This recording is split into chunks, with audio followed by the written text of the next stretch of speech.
Salam RQCC. Jumpa kembali di Retail Code SM Franchise Solution.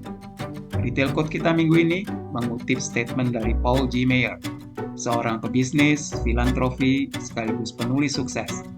Beliau mengatakan bahwa tidak ada ketidaksengajaan dalam produktivitas.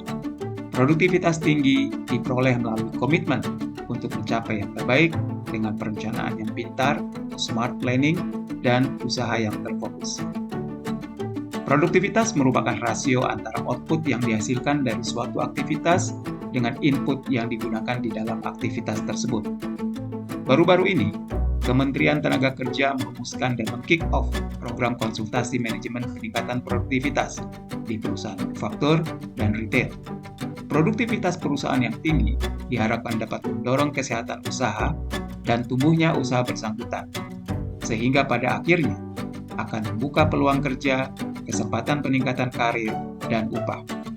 Di dalam Grand Design Metode dan Tools Perbaikan Produktivitas yang disampaikan tim Kemenaker, dijabarkan ada sekitar 106 alat dan metode untuk perbaikan produktivitas yang dikenal di dunia usaha.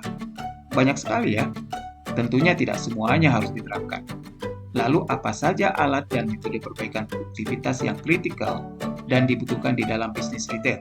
Selain mempertimbangkan alat dan metode perbaikan produktivitas yang telah dikenal tersebut, retailer perlu mempertimbangkan hal-hal baru yang berpengaruh terhadap kebutuhan alat dan metode yang berbeda. Misalnya perkembangan online retailing yang dapat saja melahirkan alat dan metode pengukuran serta perbaikan produktivitas yang sebelumnya tidak dikenal di bisnis retail offline.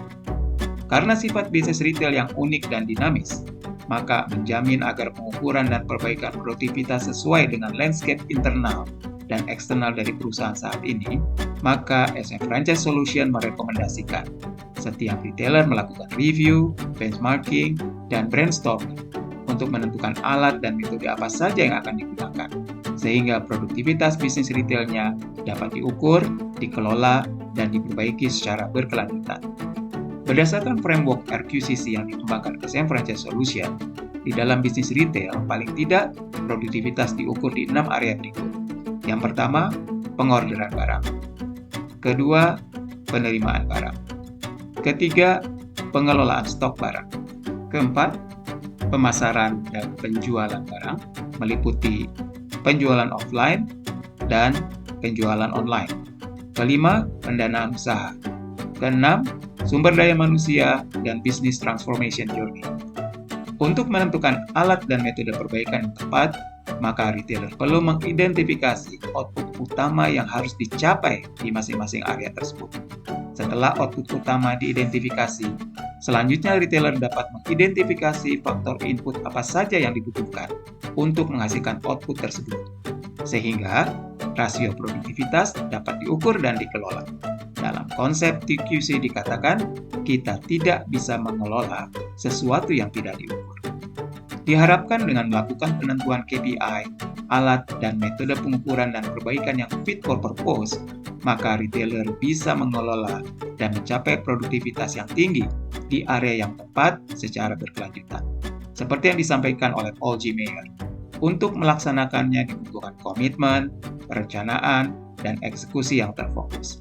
Karena penyusunan program dilakukan melibatkan seluruh departemen dan function dari organisasi retail, maka ownership dari program perbaikan produktivitas menjadi lebih luas, sehingga memiliki dukungan dan kemungkinan sukses lebih besar.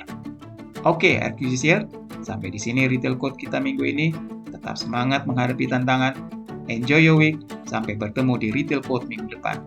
Subscribe channel SM Franchise RQCC agar tidak ketinggalan quote-quote asik SM Franchise. Salam RQCC.